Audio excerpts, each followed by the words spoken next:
욕밭입니다. 예. 오늘은 사무엘의 죽음과 나발의 일화라는 제목으로 하나님 말씀 나누고 기도하겠습니다. 한 사람의 출생과 죽음은 역사적인 평가를 받습니다. 작게는 가족과 친지들, 이웃들에게 평가를 받기도 하고요. 크게는 나라와 민족, 국가적으로도 평가를 받기도 합니다. 우리는 교회적으로도 평가를 받을 수도 있겠죠. 어떤 사람은 선하게 평가를 받는 사람도 있고 어떤 사람은 또 악하게 평가를 받는 사람도 있습니다. 오늘 본문은 사무엘의 죽음을 기록하고 있는데요. 사무엘이 이스라엘 백성 가운데 어떤 사람이었는가? 여러분, 사무엘이 어떤 사람이었던 것 같습니까? 사무엘은 사사 말기에 태어난 사람이기도 하고 마지막 사사로 하나님 앞에 부름받은 사람이기도 하죠. 그리고 평생을 나실인으로 드려진, 그래서 하나님 앞에서 제사장 역할을 감당한 사람이 사무엘이기도 하고요. 또 사무엘은 그 말이 하나도 땅에 떨어짐 없이 모든 말들이 다 임했던 하나님의 선지자이기도 했습니다.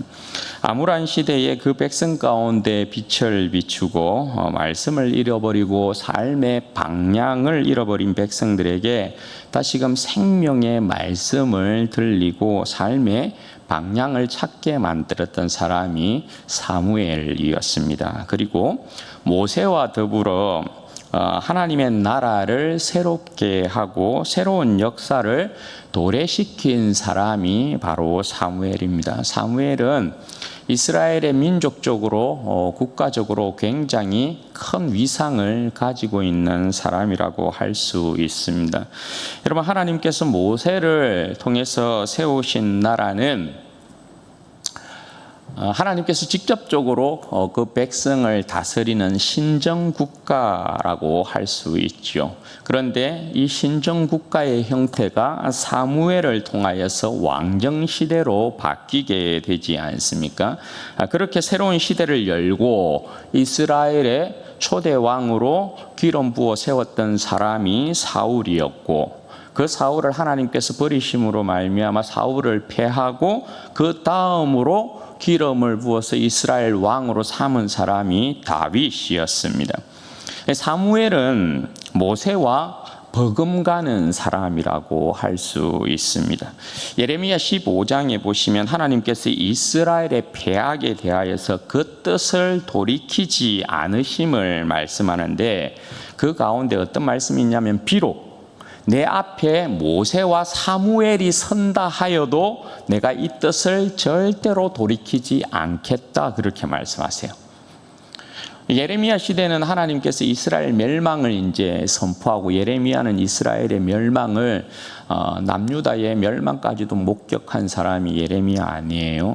하나님께서 이스라엘을 망하게 함에 있어서 그 뜻을 돌이키지 않겠다.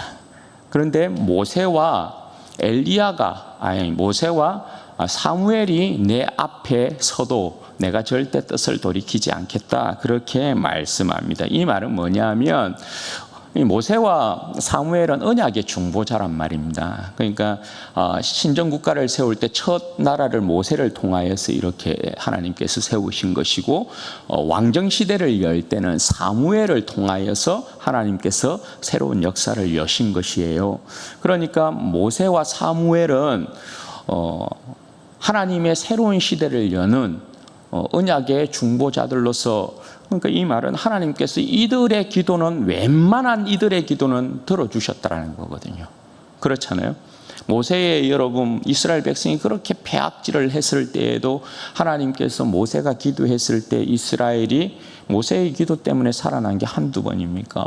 사무엘도 이런 마찬가지죠. 사무엘 같은 경우도 하나님께서 그가 이야기한 건 단에서부터 브엘세바에 이르기까지 한마디도 땅에 떨어지는 일 없이 모든 것이 다 이루어지게 만들었단 말입니다. 그만큼 여러분 이 사무엘은 모세와 버금가는 위상을 이스라엘 민족 가운데 가지고 있었던 사람으로 평가가 된단 말입니다. 그랬던 사무엘이 오늘 말씀해 보면 이제 그 생을 마감하고 역사에서 퇴장하고 있는 것을 보게 돼요. 그런데 그의 죽음조차도 하나님께서 그냥 죽음으로 이렇게 역사의 뒤안길로 사라지게 만드는 것이 아니고 그 죽음조차도 하나님의 선한 역사에 쓰임받고 떠나도록 그렇게 하고 있는 것을 보게 돼요. 오늘 1절 말씀해 보시면 사무엘이 죽음으로 온 이스라엘 백성들이 모여서 슬퍼하고 그가 머물렀던 라마에 이스라엘 백성들이 장사를 지냈다 그렇게 말씀해요. 그리고 다윗은 그렇게 사무엘의 장례를 치르고 난 다음에 바란 광야로 내려갔다 그렇게 말씀합니다. 여러분 오늘 이 사무엘의 죽음에 대한 기사는 좀 문맥의 흐름상에 있어서 좀 갑작스럽게 튀어나오고 있는 것이라고 할 수 있어요.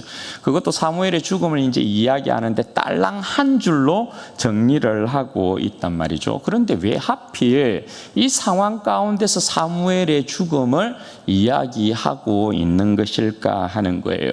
이 상황이 지금 어떤 상황이에요? 지난 시간에 여러분 우리는 다윗이 사울의 목숨을 살려주었던 사건에 대해서 살펴보았잖아요. 그죠? 그리고 그 사건으로 인해서 사울이 다윗에 대하여서 어떻게 고백을 했습니까?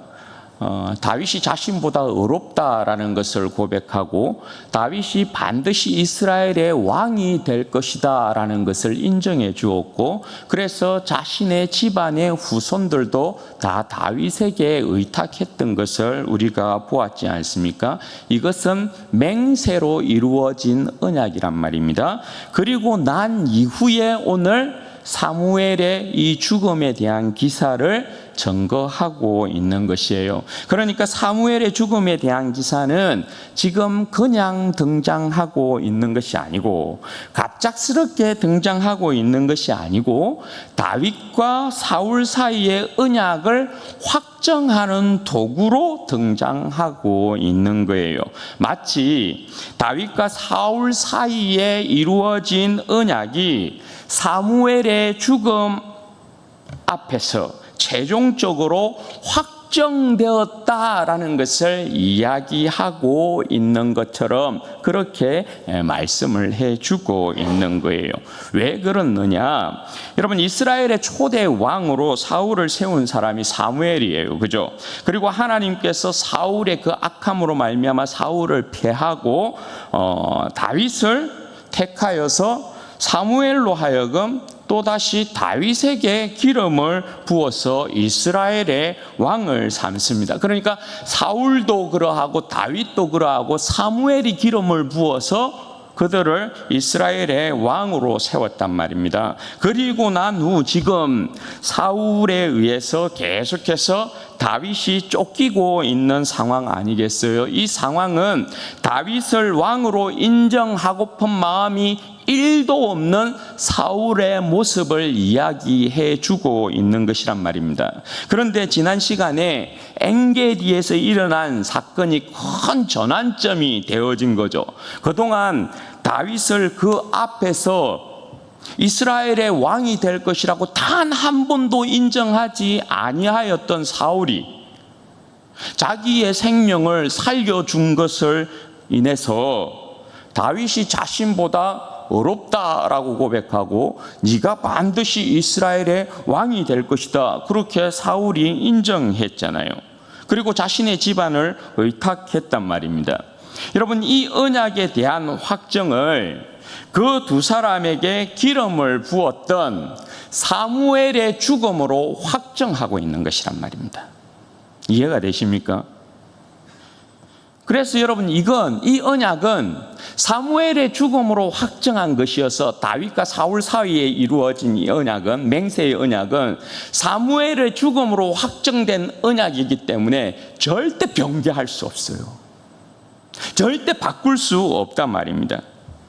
사무엘이 그것을 자신의 죽음으로 확정하고 떠났기 때문에 더 이상 그 언약에 대한 부분에 있어서, 명세에 대한 부분에 있어서 그것을 바꾸거나 새롭게 변개시키거나 뒤집거나 그렇게 할 수가 없다라는 것입니다. 그것도 여러분, 사무엘의 죽음으로 인하여서 온 이스라엘 백성이 사무엘의 장례를 치르기 위해서 다 한 곳에 모였잖아요. 그러니까 사무엘의 죽음과 더불어서 온 백성 앞에서 마치 다윗과 사울 사이에서의 언약이 이루어지고 그것이 확정되었다라는 것을 그렇게 말씀하고 있는 거예요. 그러니까 여러분, 이제부터는 이스라엘 왕은 누구예요? 다윗이다. 그렇게 말씀드릴 수 있는 것이죠. 이것이 사무엘의 죽음과 장례가 말씀하고 있는 내용인 것이에요. 그리고 이제 이어지는 기사가 나발에 대한 기사입니다. 이 내용은 뭐냐면, 하나님께서 세우신 이스라엘의 왕인 다윗을 부인하는 미련한 자와 하나님께서 기름 부어 세운 이스라엘의 왕인 다윗을 인정하는 지혜로운 자에 대한 내용인 것이에요. 그러니까 다윗을 인정하는 자와 인정하지 않는 자에 대한 기사를 여기에서 이야기하고 있는 것입니다. 다윗을 왕으로 인정하지 아니하고 대적하는 미련한 자는 여러분 누굽니까? 나발입니다. 나발의 이름의 뜻은 바보라는 뜻이거든요. 나발은 그 이름 그대로 미련하다, 어리석다, 바보다 이런 뜻이에요. 그리고 이 사람의 성격에 대해서 어떻게 이야기해요? 이 사람은 완고하다, 까칠까칠하고 굉장히 굳은 마음의 소유자이고, 그리고 그 행실에 있어서는 악하다 이렇게 이야기해요. 그래서 이 사람을 한마디로 불량한 자다. 종들이 볼 때도 이 사람은 불량한 사람이어서 말이 통하지 않습니다. 이렇게 이야기할 정도예요. 반면에 여러분, 다윗을 왕으로 인정하고 영접한 지혜로운 사람이 있습니다. 그 사람이 누굽니까? 나발의 아내 아비가일입니다. 여러분, 이 내용은 이제 이런 것입니다. 마온 지역에 나발이라는 사람이 있었는데 이 사람은 큰 부자였어요. 양이 3,000마리나 되고 염소도 1,000마리나 소유하고 있었습니다. 이 사람은 주로 갈멜에서 양과 염소를 치고 먹였습니다. 이 사람이 그런데 이렇게끔 부자가 될 수 있었던 이유는 뭐냐면 다윗 덕분이었다라는 것입니다. 맹고하니까 다윗과 그 신하들이 그 바람 광야에 머물고 있음으로 인해서 자연스럽게 다윗과 그 신하들로 인하여서 그 소유물을 자기들이 안전하게 지킬 수 있는 상황이 된 거예요. 그러니까 다윗과 그 신하들이 그곳 가운데 함께함으로 말미암아 도적떼들이 활개를 칠 수 없는 그런 상황이 자연스럽게 만들어졌어요.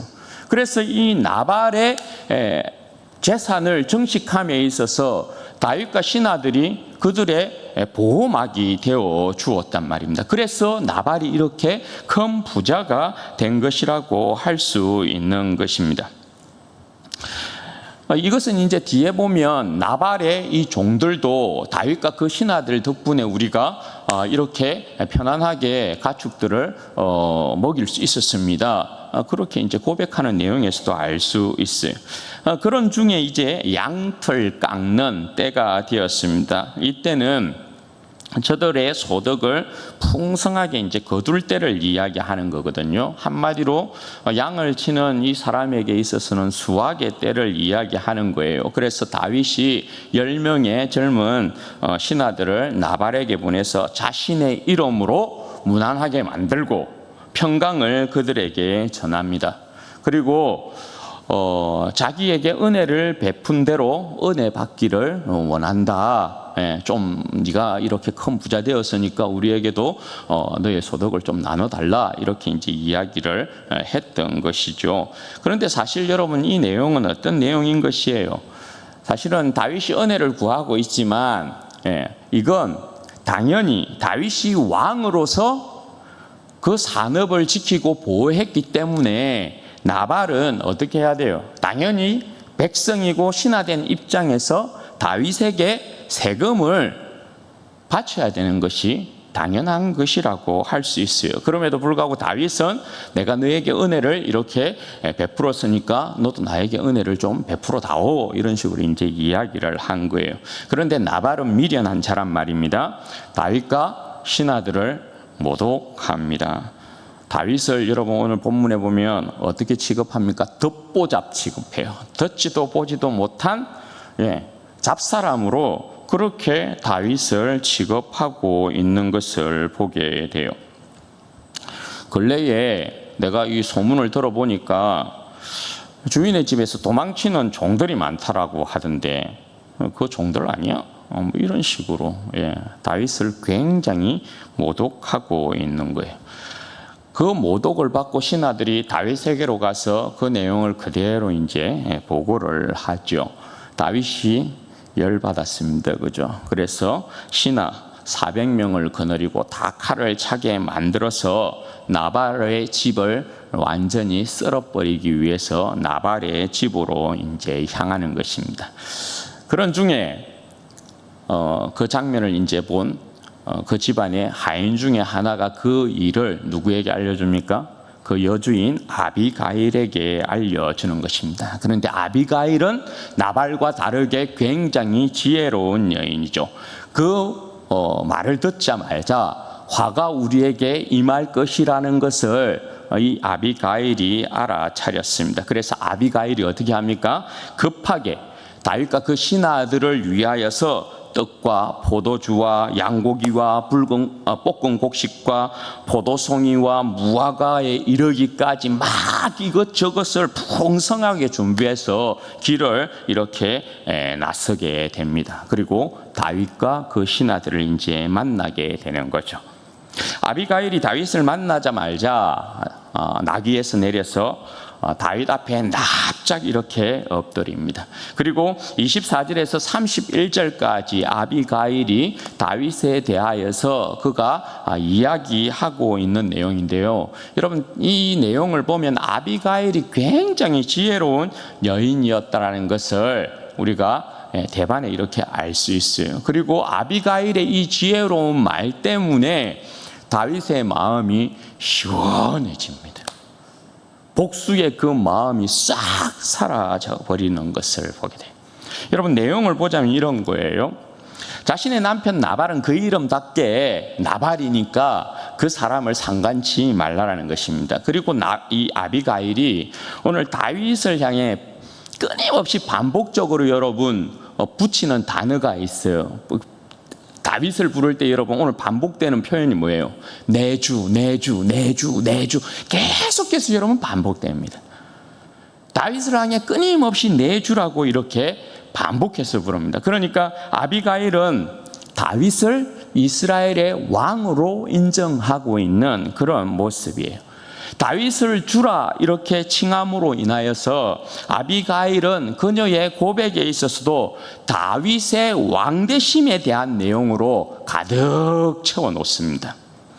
어떻게 이야기를 하느냐? 첫 번째 5가지 정도로 이렇게 이제 잘라서 이렇게 이야기해 드릴 수 있겠는데, 첫 번째는 뭐냐면 여호와께서 지금 이 상황에 대한 부분을 놓고 이야기할 때 여호와께서 지금 친히 원수 갚는 것을 막으시고 당신의 손에 피를 묻히지 않게 하셨습니다. 이렇게 이야기를 해요.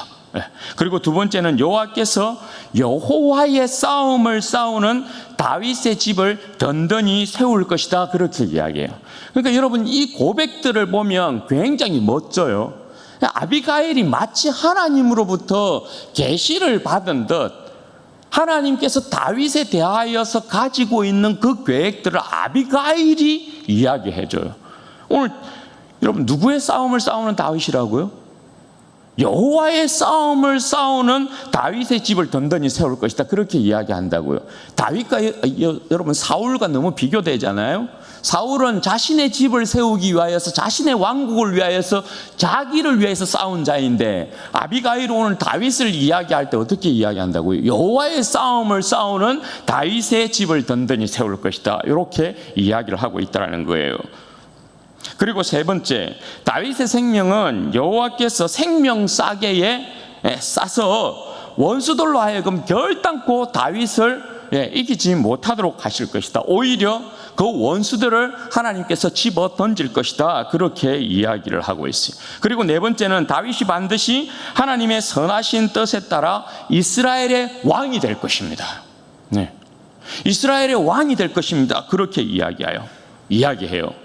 그렇게 왕이 될 텐데 그때 무죄한 자의 피를 흘렸음이나 어떤 일에 있어서 직접 보복하심으로 인해서 자기의 양심에 찔려서 내가 그때 이스라엘 왕이 될 내가 그때 그렇게 하면 안 되었는데 양심의 가책을 받을 일도 없을 것이라는 거예요. 그러니까 지금의 이 일이 거기에 해당되는 것이죠.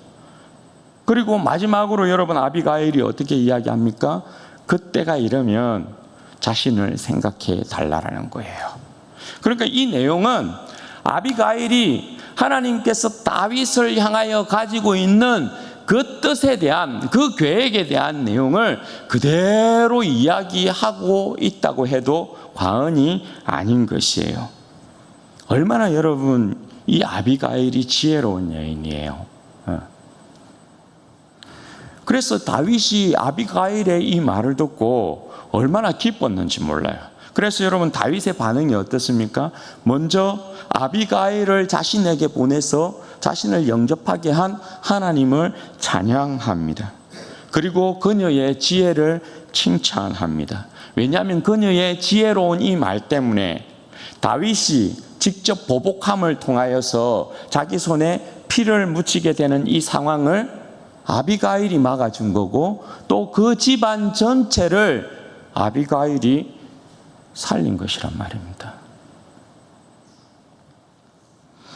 다윗이 이렇게 아비가일을 칭찬하고 그 소원을 허락해 줍니다. 그리고 그 일 이후에 아비가일이 집에 들어왔는데요. 나발은 아무것도 모르고 자기만을 위해서 왕의 잔치처럼 큰 잔치를 벌여놔 놓고 크게 혼자서 기뻐하고 즐거워하고 먹고 마시고 취해 있어요. 여기에 여러분 우리가 주목해야 될 것이 뭐냐면 나발과 같은 미련한 자의 특징이 나오는 것이거든요. 그게 뭐냐? 여러분 오늘 미련한 이 나발이 다윗을 듣보잡 취급했어요. 이스라엘의 왕으로 세운 다윗을 듣보잡 취급했단 말이에요. 여기에는 여러분 두 가지를 생각해 볼 수 있어요. 왜 나발이 다윗을 듣보잡 취급했느냐? 첫 번째는 뭐냐면 나발이 다윗을 알고서도 다윗을 인정하지 않는 것입니다. 이게 여러분 농후해요. 그래서 여러분 나발인 거예요. 다윗을 분명히 알고 있는데 이 나발이 어떻게 해요? 일부러 다윗을 모르는 척 하거든요. 네. 다윗의 이름으로 이렇게 이제 그 신하들로 하여금 나발에게 무난하게 만들었잖아요. 그런데 이 나발이 다윗의 이름으로 무난한 그 신하들이 여차여차 이렇게 이야기했을 때, 야, 다윗이 도대체 누구냐? 이새의 아들이 도대체 누구냐? 이새의 아들이라는 표현은 없어요. 그런데 나발이 다윗이 이새의 아들이라는 것도 알았다라는 거잖아요. 그런데 일부러 뭐라는 거예요? 일부러 다윗을 부인했다라는 거죠. 인정하지 않았다라는 것입니다. 그건 여러분 뭘 이야기하는 거예요? 아니 하나님께서 기름 부어 세운 이스라엘의 왕인 다윗을 부정한 것은 하나님을 대적한 거랑 똑같은 거죠. 그래서 여러분 나발의 마지막 운명이 어떻게 해요? 하나님을 대적한 것과 같기 때문에 하나님께서 치심으로 그가 죽습니다. 그게 첫 번째. 그러니까 미련한 자의 특징은 여러분 하나님께서 기름 부어 세운 그 왕을 일부러 인정하지 않는다라는 거예요. 그리고 두 번째, 나발은 하나님의 나라와 그 역사에 전혀 관심이 없었던 사람이라는 거예요.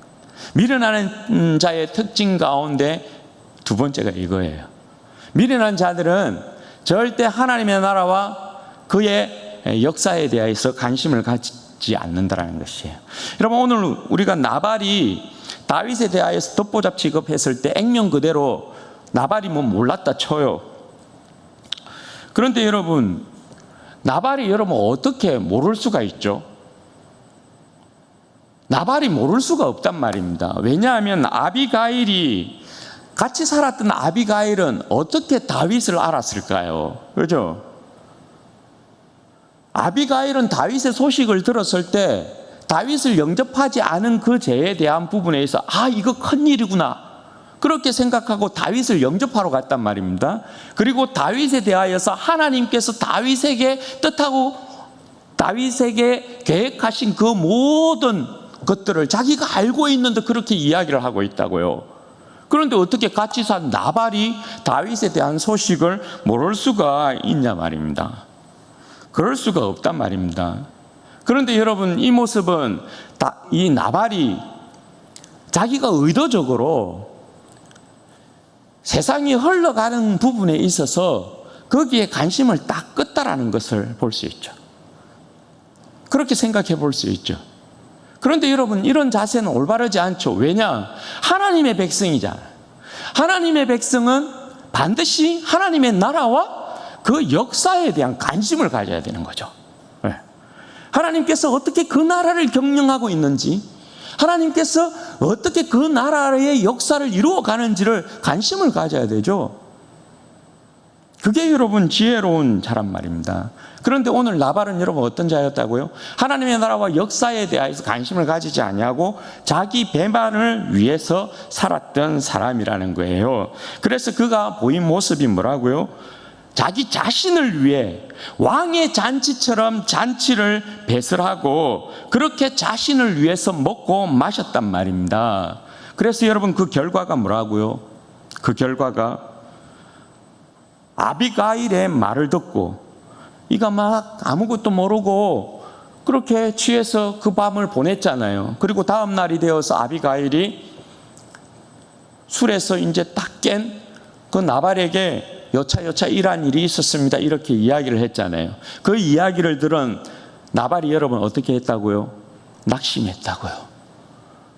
낙심해서 몸이 굳어버렸다고요. 몸이. 낙심했다라는 이 표현은 다른 말로 여러분 마음이 죽었다라는 표현이거든요.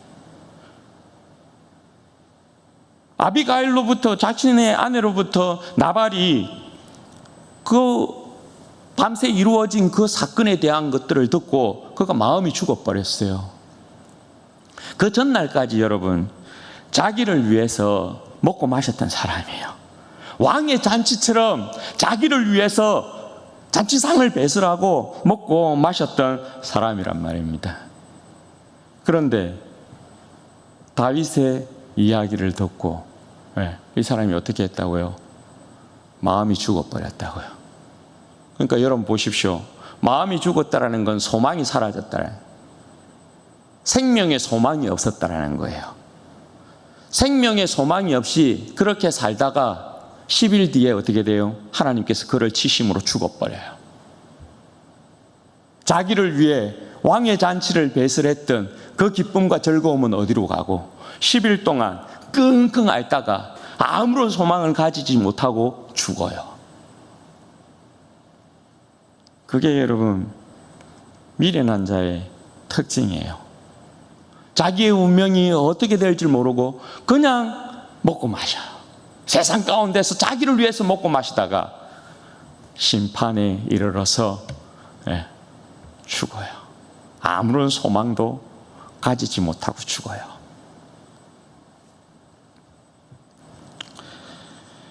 여러분 그렇게 이제 하나님께서 다윗을 대신하여 하나님께서 친히 다윗의 원수를, 다윗이 모독받은 그 부분에 있어서 하나님께서 친히 원수를 갚으시잖아요. 그 소식을 이제 다윗이 듣습니다. 그리고 아비가일을 자신의 아내로 취합니다. 그리고 여기에 여러분 43절에 보면 다윗이 이스라엘 아히노암을 또 자기의 아내로 맞이해서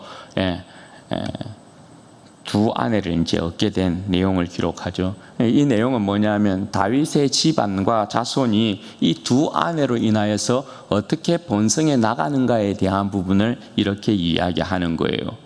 그런데 여러분 44절에 보면 사울은 어떻게 했다고요? 그 딸 미갈을 다른 사람에게 줘버려요. 원래 다윗의 아내인데 미갈을 다른 사람에게 줘버려요. 이건 여러분 뭐예요? 자신의 집안을 사울이 부탁했잖아요, 다윗에게. 그럼 명세를 지켜야 되는데 다윗에 대하여서 스스로 인연을 끊고 있는 거예요. 그러니까 사울의 집안이 여러분 어떻게 갈 수밖에 없는 거예요? 몰락으로 갈 수밖에 없다. 하나님께서 기름 부음 받은 자인 왕을 인정하지 않냐면 결국은 여러분 어떻게 된다고요? 몰락으로 갈 수밖에 없다. 그걸 이야기하는 거예요. 사랑하는 여러분, 우리는 이 시대에 나발일 수도 있고 아비가일일 수도 있어요. 여러분, 누가 나발이 되는 것입니까? 첫 번째로는 예수 그리스도의 왕되심과 주되심을 인정하지 않는 사람이 나발이 되는 거예요. 그런 의미에서 여러분, 이스라엘 백성들은 나발이었다라고 할 수 있죠.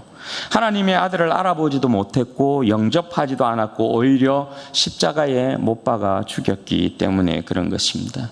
그런 아들을 하나님께서 그의 생명 싸개에 넣으셨다가 다시금 그를 살리셔서 온 인류의 구원자로, 왕으로, 메시아로 등극시켰다라는 것을 확실한 증거로 여러분 보여주셨지 않습니까?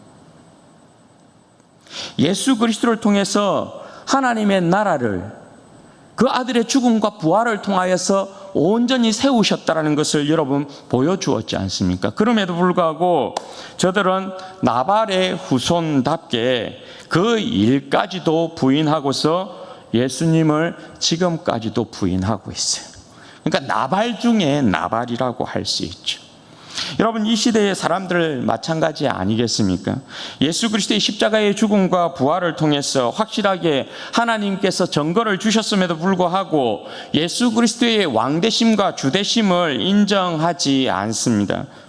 오직 자신들을 위해서 왕같은 잔치들을 배설하고 먹고 마시고 취하며 살아갑니다. 참으로 어리석고 미련하지요. 저들의 배가 저들을 구원하지 못함에도 불구하고 그렇게 계속 살아가고 있단 말입니다. 먹고 마시고 취하고 시집가고 장가가는 이 일을 계속해서 반복하고 있다라는 거예요. 그러나 여러분, 우리는 하나님 아버지께서 다윗의 후손으로 그 아들 예수 그리스도를 이 땅 가운데 보내셔서 그의 십자가의 죽음과 부활을 통하여서 하나님의 나라를 어떻게 든든히 세우셨는가에 대한 부분을 여러분 보고 있지 않습니까? 그 모든 대적들을 부활의 영광과 능력 가운데서 모두 무릎 꿇게 하신 것을 우리는 여러분 보고 있지 않습니까? 나발이 되어서는 아니 되죠, 그렇죠? 예수 그리스도의 왕되심과 주되심을 고백하며 따라가야 되는 것입니다. 그리고 두 번째로 여러분, 하나님의 나라와 역사에 관심을 두지 않는 것이 나발이에요. 예. 이 말씀인즉 주의 백성들은 하나님의 나라와 그 역사에 우리의 생명을 집중해야 된다라는 것입니다. 주님과 그의 몸된 교회를 더욱 사랑해야 된다는 것입니다. 주의 백성들이 주님의 나라와 그 뜻, 그 역사에 관심을 두지 아니하면 자연스럽게 여러분 그 관심이 어디에 집중될까요? 자기를 사랑하는 것에 집중될 수밖에 없어요. 자신을 사랑함으로 말미암아 세상에다가 관심을 둘 수밖에 없게 되는 것입니다. 자신을 위해서만 잔치를 배설하게 되어지는 그런 형태의 모습이 여러분 똑같이 나오게 되어 있어요. 그런데 여러분, 우리가 기억해야 될 것이 뭡니까? 우리가 기억해야 될 것이 우리의 관심이 여러분 우리 자신에게로만 있게 되면, 또 우리의 관심이 여러분 세상에 묻혀가게 되어지면 우리 배와 함께 세상과 함께 호련히 우리 자신도 하나님의 심판대 앞에 서게 된다는 거예요.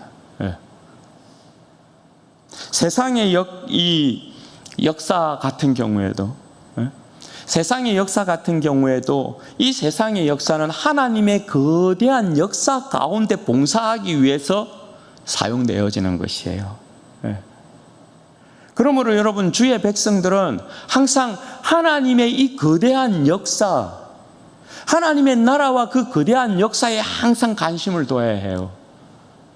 그리고 교회는 이 세상을 해석할 때 하나님의 나라와 그 역사가 무엇인가에 대한 부분을 관심 두고 여러분 해석해야 돼요. 우리의 삶도 여러분 마찬가지.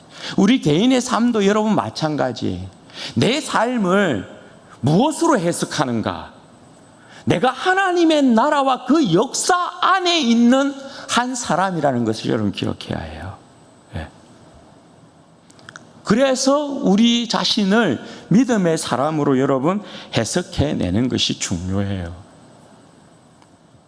여러분, 우리는 아비가일이 되어야 해요. 아비가일이. 예수 그리스도를 영접하고 예수 그리스도의 왕되심과 주되심을 고백하는 자들이 우리잖아요. 그죠? 그러면 여러분, 우리의 소망은 오직 이 땅 가운데 하나님의 나라와 그 뜻이 이루어지기를 원합니다. 교회를 통한 하나님의 나라와 그 뜻이 이루어지기를 원합니다. 그래서 우리는 지혜로운 자들로서 아비가일처럼 주님의 나라에 관심을 두고 우리의 왕이신, 우리의 주가 되신 예수 그리스도를 기뻐하고 예수 그리스도를 따라가야 되죠. 거기에 우리의 생명이 있기 때문에 그래요. 사랑하는 여러분, 주님께서 나발과 같은 우리를 세상에서부터 구원하셔서 주님의 신부 삼았어요. 주님의 신부. 지혜로운 아비가일을 다윗이 그의 아내로 삼았던 것처럼 주님께서 여러분 우리를 그의 거룩한 신부로 삼았다고요. 주님께서 그 나라를 가지고 오면 거룩한 신부인 우리들이 그 나라의 영광에 여러분 참여하게 될 줄로 믿습니다. 지금은 비록 주님을 인정하지 않는 이 세상 가운데서 온통 나발과 같이 먹고 마시고 취하고 있는 이 세상 가운데서 때로는 여러분 우리 자신들이, 우리의 모습들이 외로울 수 있고 고독할 수 있고 고단한 삶을, 인생을 살아갈 수 있지만 여러분 곧 주님의 나라가 임합니다. 곧 우리의 영원한 신랑이신 주님께서 그의 영광된 나라를 가지고 오실 것이에요. 그리고 그의 거룩한 신부 삼은 우리를 맞이할 것입니다. 그러므로 사랑하는 여러분, 어떠한 상황 가운데서도 이 세상 가운데 여러분의 마음을 두거나 내 자신의 배를 위해서 살아가는 인생이 아니라 오직 우리의 왕 되시고 주 되신 예수 그리스도를 인정하고 따라감으로 말미암아 이 시대에 지혜로운 아비가일로서 그렇게 주님의 거룩한 신부로서 주님을 맞이하게 되는 복된 여러분들 되시기를 주님의 이름으로 축원드립니다. 아멘. 그럼 같이 한번 기도하십시다. 여러분 이 시간에 기도할 때는 그렇게 기도하십시다. 여러분, 우리는 이 시대에 주님의 거룩한 신부들로서 아비가일로서 부름을 받고 있다는 거 기억하셔야 됩니다. 우리는 나발 되어서는 아니 됩니다. 그죠? 나발이 되지 않기 위하여서는 오직 우리의 생명과 영광, 우리의 구원으로 보내신, 우리의 왕이요 구주로 보내신 예수 그리스도에게 우리의 관심을 둬야 돼요. 예수 그리스도로 말미암은 하나님의 나라가, 하나님의 역사가, 하나님의 뜻이 어떻게 이루어지는 건가에 대한 부분에 있어서 우리의 관심을 두어야 되고, 주님의 영광스러운 교회에 여러분 우리가 집중해야 되는 것이죠. 이 시간에 기도할 때 하나님, 이 영혼으로 하여금 주님의 거룩한 신부로서 지혜롭게 하나님 주님을 따르는 인생 되어지게 하여 주옵소서. 이 세상을 살아가되 지혜로운 인생 되게 하여 주시되, 내 주 예수 그리스도, 나의 왕 되신 예수 그리스도만을 오직 기뻐하고 절구함으로 따라가는 믿음의 인생 될 수 있도록 은혜와 복을 주옵소서. 우리 주여 한번 부르짖고 기도하십시다. 주여